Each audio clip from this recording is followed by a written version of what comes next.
All right. Hey, this is Rob Johnson, and you're watching the Break It Down show. You know, we have had the distinct pleasure of having a great roster of drummers on this show, to include JR and Rick Marotta and Stuart Copeland and Harold Brown. And today, though, I think takes the cake, because probably one of my very earliest drum influences, a musician whose career spans most of my life. In addition to being a drummer, he's a superb musician, composer, producer, now author of the book Rhythm and Fire, A Life in Harmony with EWF. He's also a fellow martial artist. And on top of all of those things, after reading, I'm about 2/3 of the way through the book. And after reading it, I will say that he is a human being from whom we all should grab terrific influence when it comes to resilience, loving his family and those around him, and the way that he conducts himself in his life. Ladies and gentlemen, from the greatest band there ever was, Earth, Wind, and Fire, please welcome Ralph Johnson. Ralph, thank you so much. Well, thank you for having me. That was quite an introduction, I must say.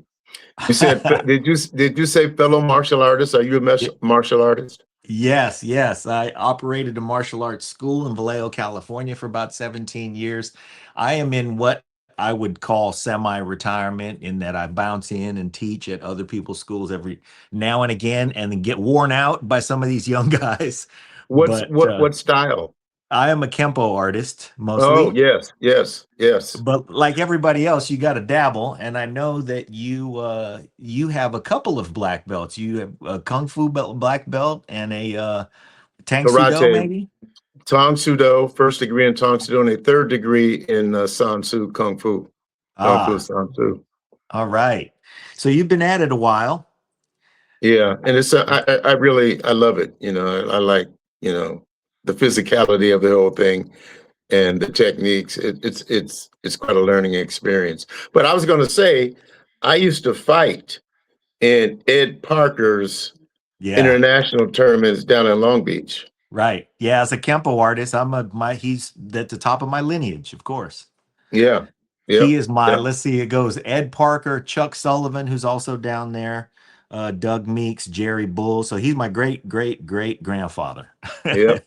But anyway, enough about that. I'm glad you're enjoying the book. I take it, I hope. I am enjoying it a great deal. I will say this. I watched the documentary that Questlove made, which was a glorious tribute to Earth, Wind, and Fire. I loved watching it and loved your participation in it. And then in consuming your book, it's a much deeper look behind the curtain. Was that your intention? Well, you know what I've been saying about the book, period, is that I told my truth. Yeah. It couldn't, you know what? It couldn't be any simpler. I told my truth. This is what I lived and what I experienced being with Earth, Wind, and Fire, and still today with Earth, Wind, and Fire, you know. So, but I you know, when you're doing a book, it winds up being kind of a therapeutic kind of thing too, you know, because you get a lot of stuff out that maybe you've been holding, you know. Okay. So, well, if we move through that process, you know, in the chronology of your life, did you dig up things in sort of recounting your early years that you hadn't thought about in a long time? And what, if anything? Maybe just a couple of things, but nothing major. Just as I was going through stuff, you know, oh yeah, by the way, but nothing traumatic. Okay.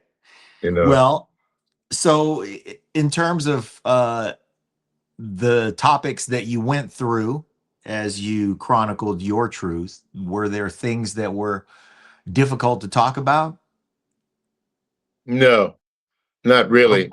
Okay. It was just a matter of putting it out there in the spirit of transparency and, you know, letting people know the absolute truth, you know. Yeah. But it wasn't difficult to lay it out. Okay. There was nothing I had a problem with, because my intent from the very beginning was to do a great book. But you can't do a great book if you're not going to be true to yourself. Yeah. Yeah. That's what I think. Okay. Well, how about this? In the process of writing, one of the things that I really enjoyed about your writing, who knows? I still have a third of the book left, so you might turn left on me. But One what never I've knows. Wait enjoyed, and see. yeah, what I've enjoyed so far is that even when you talk about the difficult things that you encountered in your relationships with people, you were never, um, I would say you were always somehow kind to the relationship, even when you describe things that hurt your relationship or hurt you. Well, you can carry around bad feelings and hurt and all that, or you can get over it, and which is, part of the lesson in the book, resilience. Get up, try it again, keep moving, no matter what, keep moving forward, Yeah, And so that's really what that's about. That resilience, having that resilience, yeah. being able to regain your momentum once again. Okay. You are also an open water scuba diver. Yes, Uh, I love it. these pursuits where you challenge yourself to do difficult things, uh, do they translate onto the stage and into the studio? Well, challenge, period, translates straight across the board. Whether you're challenging yourself as a scuba diver or challenging yourself as a musician, it's all challenge. It's not. It is about not becoming comfortable, but Mm, breaking out and trying new things. Don't get in your comfort zone, because getting in the comfort zone causes you to relax and you're not pushing. You know. yeah, yeah. Okay. At one point in your lineage with Earth, Wind, and Fire, you came out from behind the drum kit. I think that was at the urging of Charles Faison, and he said, "Grab a microphone and stand next to Maurice." Uh, talk That about and that was George Faison. George Faison. Excuse me, You got him mixed George up with Faison. Charles Stepney. Yes, you're right. George Faison, who encouraged you to come out from behind the kit. And, so you left the drum duties, or at least the backbeat duties, to Fred White, but you came out to the front of the stage. Talk about that evolution. Was it an instant thing for you, or did it take some time getting comfortable there? Oddly enough, I didn't feel uncomfortable when I was asked to come out front. Mm, But the only thing I had to work on, which Maurice helped me do, was just work on stuff vocally, because I wasn't used to singing. So Maurice made sure that I had vocal lessons, and it worked out pretty cool. So um, that was the only thing. But in terms of being out front or being away from, once again, the comfort zone, the drum kit, yeah. right? And being brought out front. No, I didn't think about that. Okay. If My attitude was, okay, what do you want me to sing? What part? Let's go. You know, okay. Had you done much singing prior to that? in the shower. Really? You hadn't been a singing drummer that whole time, huh? No, not really. I mean, I was always around to help with vocal parts if needed, but I never, I never called myself a singer or a vocalist. I never considered myself that at all. Okay. Huh. Yeah. What about your in the now that you came out front and you're seeing the performance from a different perspective, you're at the edge of the stage, you're a little more engaged with the people in the front. How did that influence just anything about your creative process, or did it? It didn't. The creative process was the same, whether I was out front or be on the drums.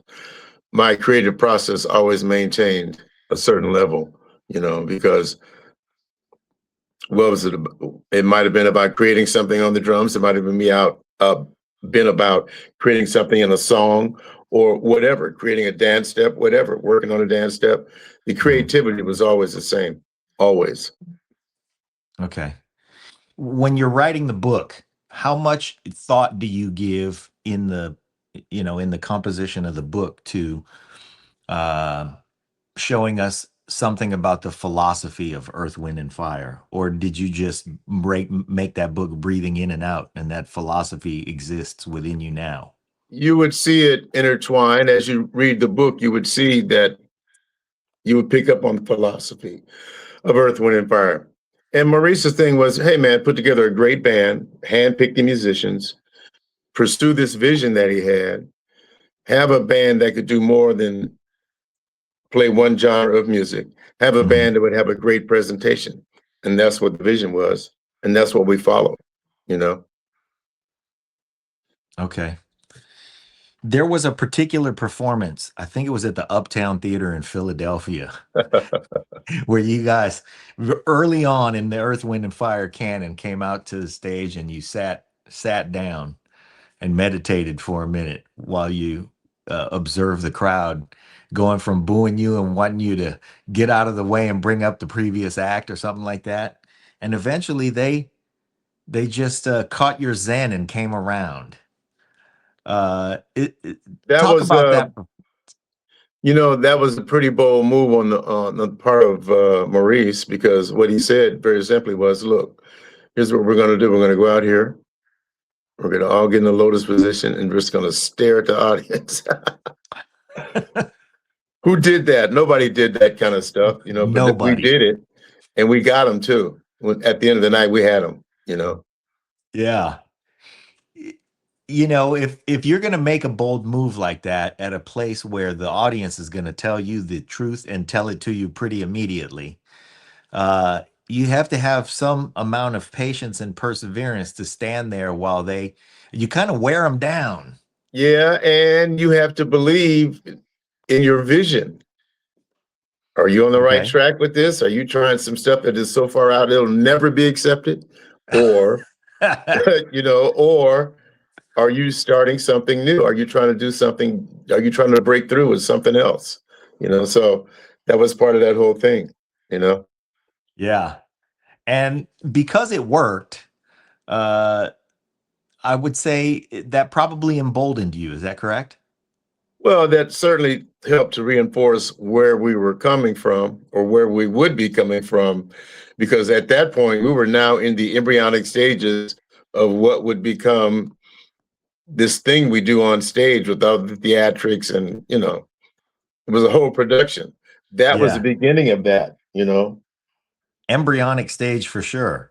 Uh, all the while, though, you're creating music and you're thinking about the things that drummers must think about, specifically like grooving, holding the band together, navigating the band, all of those things. Or are you able to put those things on the back burner because it's like putting one foot in front of the other? No, all that you talked about, those intangible things, become second nature. So it gets to the point where you don't think about that. You're just going on this creative wave. But certain things you no longer have to be concerned with, because you've been doing it so long and it's so ingrained. It's such a muscle memory mental thing that you don't worry about it. Yeah. Okay. Well, that's good. Now, because that's been your responsibility for so long, when you step out behind the kit and leave that stuff up to Fred, what becomes your uh I don't know how to say this. Maybe what's your compass or what's your litmus? Because I know at any point in time, if I feel uneasy about something, I can just lean into the groove and just Well, sit there and groove. But but I in never, front, yeah, I never felt at any time uncomfortable.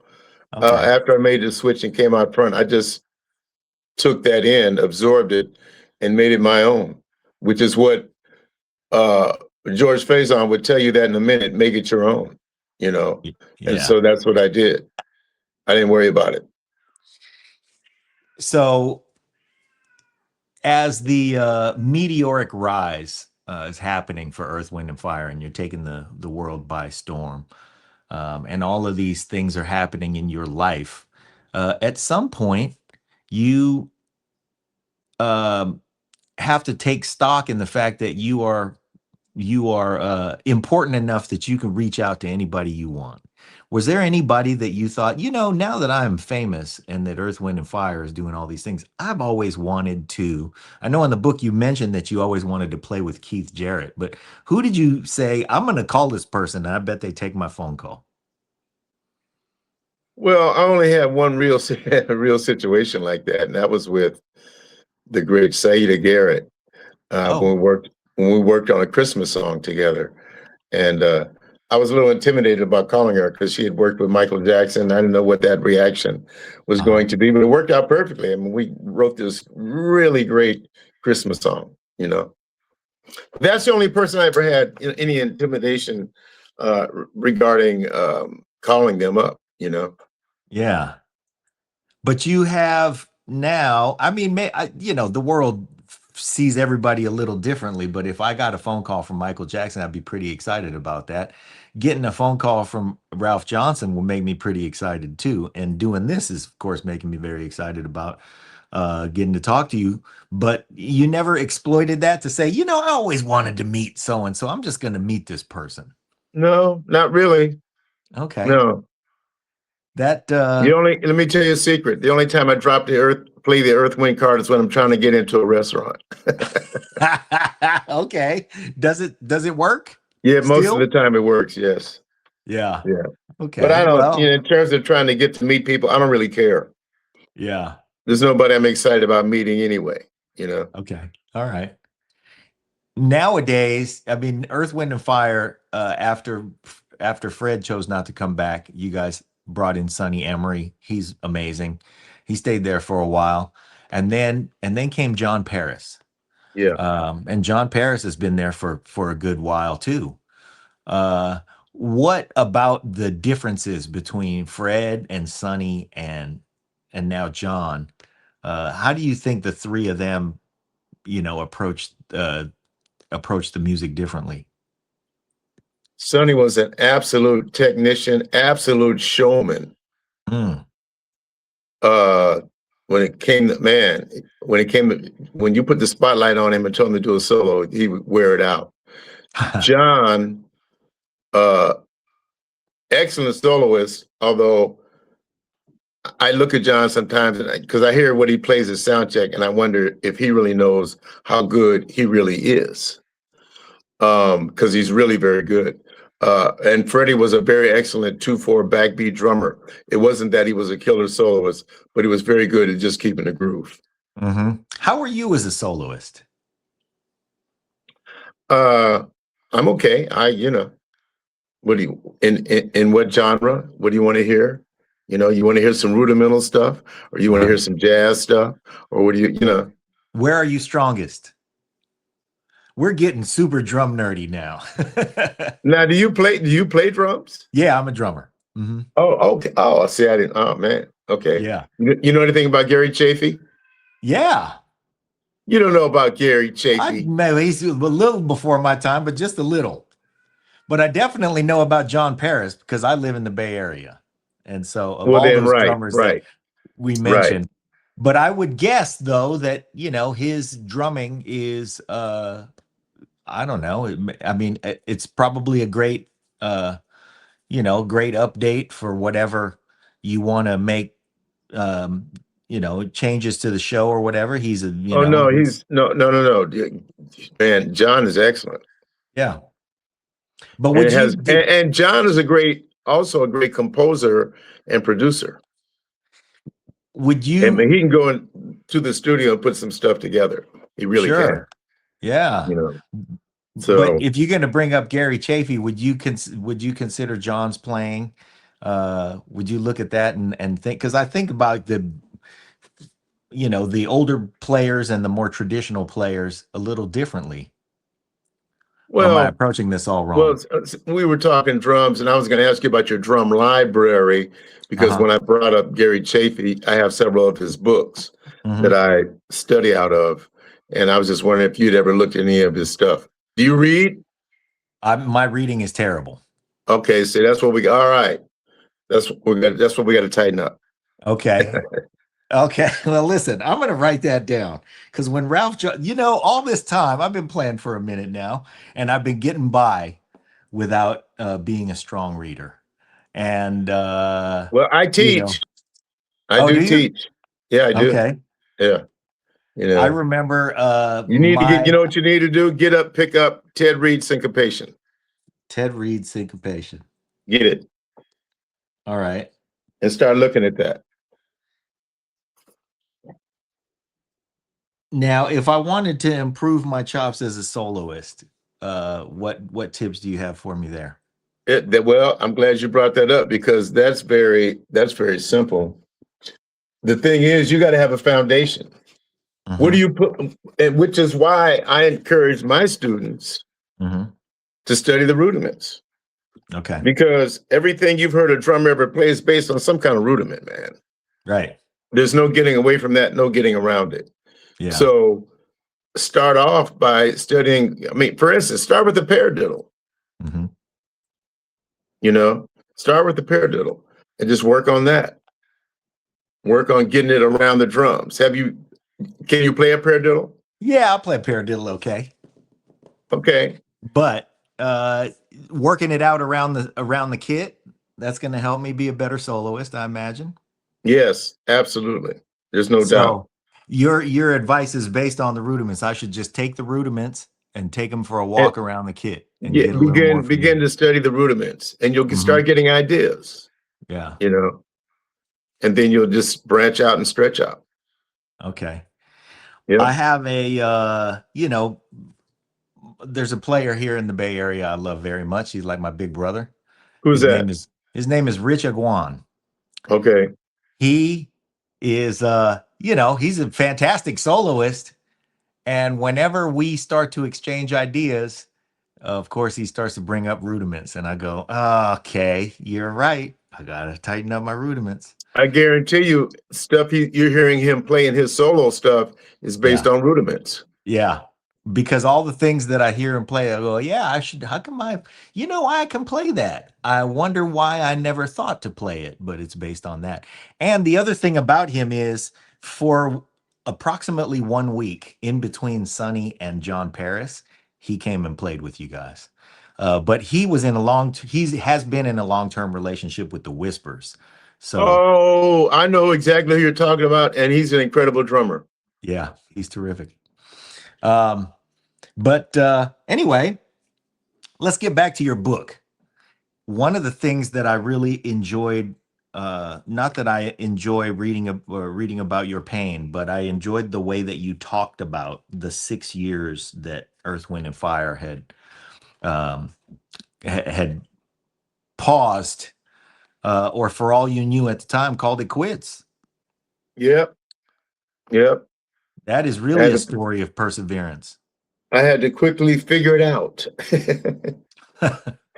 So I did. And so, here we are still standing, Yeah. And you learned to run some duct work. Yeah, man. I learned to install fire protection equipment. Wow. Cutting thread, 10-foot lengths of pipe and hanging up in the ceilings and installing sprinklers and all that kind of thing. Man. What an adventure. And then after that, you worked at the Federated Stereo Store? Yep, sure did. Yeah. Yep. Man. I think that part of your perseverance journey, I'm really thankful that you were as candid about that, because I think there's a huge lesson in there. If you talk to young musicians now, and you never know what what they have to prepare for and where they're going to be called upon to be resilient in their career, but do you have a lesson or lessons that you think are most relevant to young musicians now? Don't let anyone destroy your dreams. Surround yourself with people of like mind, and just study those that have come before you. Study how they did it, how they're doing it, and emulate those, and then develop your own style, whatever that's in. That could be music, that could be fashion, that could be in the world of culinary arts. Yeah. Anything artistic, really. Thank you. Right. Art is a very broad word. Yeah. You've had a very long and successful marriage and family life.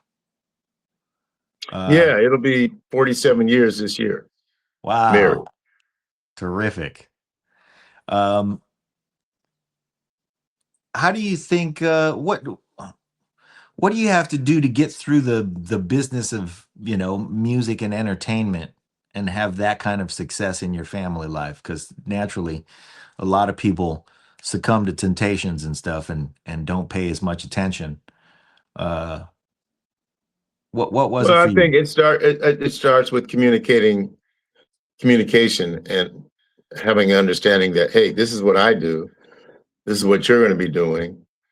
And let's work this out together. Together we can do this, And so people have asked me, well, Ralph, what do you think makes up a successful marriage? I say, well, 4 things.